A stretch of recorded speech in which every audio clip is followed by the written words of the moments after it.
Já, Samúli. Tap í dag fyrir Danmörku. Yes. Öðrum hörkuleik. Hvernig tilfinningin svona beint eftir leik að vera hérna? Hún bara súr sko. Súr, við máttum gera aðeins betur. Fengum 50 stig á okkur fyrri. Það bara segja söguna, við byrjum ekki nógu vel aftur sko. Samt svona aðeins kannski, ég meina, þetta var svona svolítið, ég lendi ekki 20 stigum undir hérna eins og í gær. Þurfum ekki að vinna ykkur jafn djúpri holu. Takk ekki eitthvað jákvæmt út úr?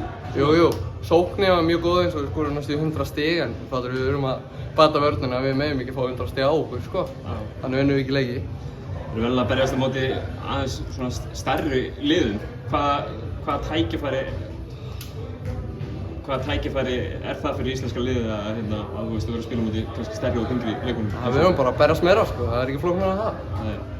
En Svíarnir á morgun, hafið þið, ég meina þið hafa vantilega spilað marga af þessum strákum áður í fyrir verkefnum og fleira, við þurfum að búast í leiknum morgun? Við ætlum bara að flengja það sko, það er ekki flóknara en það. Við ætlum bara að flengja það og ná í okkar fyrsta sigur. Til að skora 100 stig aftur? Já, vonandi, en ekki fá 100 á okkur. Kærar þakkir. Gangi ykkur vel á morgun. Takk.